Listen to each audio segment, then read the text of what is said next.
নমস্কার বন্ধুরা, বাংলার স্বাদে আপনাদের সবাইকে স্বাগত। আজ আমি রুটি, পরোটা বা লুচির সাথে খাওয়ার জন্য আলু ভুনা মশলা বানিয়ে আপনাদেরকে দেখাবো। রোজকারের আলুর তরকারির থেকে এই তরকারিটা কিন্তু একদম অন্য স্বাদের এবং খেতেও কিন্তু দুর্দান্ত হয়। যে কোনো দিন আপনারা এটা বানাতে পারেন। চলুন তাহলে দেখে নেওয়া যাক আমার আজকের এই ভিডিওটি। প্রথমেই একটা কড়াই গরম করে তাতে আমি 1 চামচ পরিমাণে বাটার দিয়ে দিলাম। বাটারটা গলতে শুরু করলে এখানে একটা মাঝারি সাইজের পেঁয়াজ, একটা মাঝারি সাইজের ক্যাপসিকাম আর একটা মাঝারি সাইজের সেদ্ধ করে ডুমো ডুমো করে কেটে নেওয়া আলু দিয়ে দিলাম। এবারে এই সমস্ত কিছুকে বাটারের মধ্যে দিয়ে হালকা করে একটু টস করে নিচ্ছি। খুব বেশি লালচে করে কিন্তু ভাজতে হবে না। 1 মিনিট মতন এই সব কিছুকে ভালো করে বাটারে একটু নেড়েচেড়ে নিয়ে এগুলোকে নামিয়ে ওই কড়াইতেই আরও 2 চামচ মতন সাদা তেল দিয়ে তাতে 1/2 চা চামচ গোটা জিরে দিয়ে দিলাম। তারপর তাতে একটা মাঝারি সাইজের কুচিয়ে নেওয়া পেঁয়াজ দিয়ে দিলাম। পেঁয়াজটাকে এখন আমি একটু কালার চেঞ্জ করে ভেজে নেব। এখন দেখতেই পাচ্ছেন পেঁয়াজটা কিন্তু হালকা করে রঙটা চেঞ্জ হয়েছে, এর থেকে বেশি রং চেঞ্জ করে ভাজতে হবে না। এবার এতে দিয়ে দিচ্ছি আদা, রসুন আর কাঁচা লঙ্কার পেস্ট। এখানে 1/2 ইঞ্চি আদার টুকরো, 2টো রসুনের কোয়া আর বেশ কয়েকটা কাঁচা লঙ্কা স্বাদ অনুযায়ী দিয়ে আমি ভালোভাবে পেস্ট করে নিয়েছি।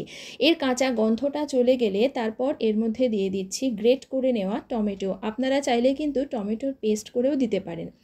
এবার এই টমেটোটাকে কষাতে হবে, আর এটা কষাতে যেহেতু কিছুক্ষণ সময় লাগবে তাই এটাকে লো ফ্লেমে রেখে কষতে থাকুক। এটা আমি ততক্ষণে অন্য একটা মশলা বানিয়ে নিচ্ছি।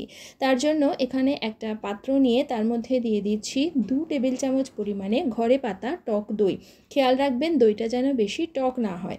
দইটাকে আগে খুব ভালো করে একটু ফেটিয়ে নিয়ে এবার এর মধ্যে আমি একে একে দিয়ে দিচ্ছি 1/2 চা চামচ পরিমাণে জিরের গুঁড়ো, 1/2 চা চামচ ধনের গুঁড়ো, 1/2 চা চামচ কাশ্মীরি লঙ্কা গুঁড়ো, 1/2 চা চামচ হলুদ গুঁড়ো, স্বাদ মতো লবণ, টক দই আর টমেটো দিয়েছি তাই টেস্টটা ব্যালেন্স করার জন্য সামান্য চিনি, 1/2 চা চামচ দিয়ে দিলাম গরম মশলার পাউডার আর দিয়ে দিচ্ছি 1 চা চামচ মতন কসুরি মেথি। সমস্ত কিছু দইয়ের সাথে ভালো করে মিশিয়ে নিয়ে রেখে দিচ্ছি। মশলাগুলো যাতে পুড়ে না যায় তাই কিন্তু আমি এটাকে একটু গুলে নিলাম।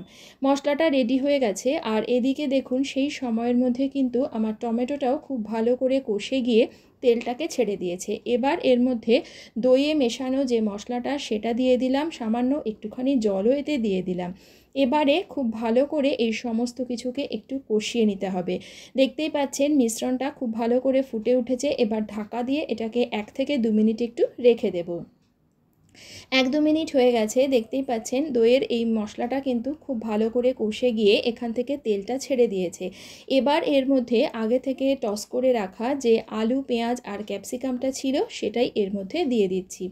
খুব ভালো করে হালকা হাতে নেড়েচেড়ে এগুলোকে মশলার সাথে মিশিয়ে নেব যাতে মশলার যে ফ্লেভারটা সেটা যেন আলুর মধ্যে ঢুকতে পারে। তবে খেয়াল রাখবেন আলুগুলো কিন্তু সেদ্ধ করা আছে তাই যেন নাড়াচাড়া করতে করতে ভেঙে না যায়। সমস্ত কিছু মশলার সাথে একটু কষিয়ে নিয়েছি। এবার এতে দিয়ে দিচ্ছি 1/2 কাপ পরিমাণে গরম জল।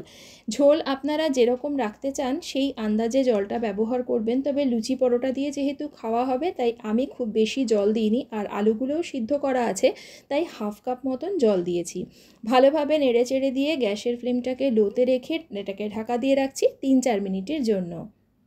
3-4 মিনিট হয়ে গেছে, এবার ঢাকনাটাকে তুলে নিলাম। তরকারিটা কিন্তু আমার একদম তৈরি হয়ে গেছে। আপনারা এই সময় আপনাদের টেস্ট অনুযায়ী লবণ আর ঝালটা একটু চেক করে নেবেন।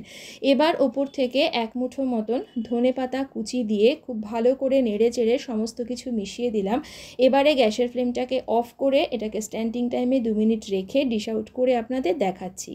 তৈরি হয়ে গেল রুটি পরোটার সাথে খাওয়ার জন্য আলু ভুনা মশলা। রেসিপিটি আপনাদের কেমন লাগলো আমাকে কমেন্ট করে জানাবেন এবং ভিডিওটি শেষ পর্যন্ত দেখার জন্য আপনাদের সকলকে জানাই অসংখ্য ধন্যবাদ।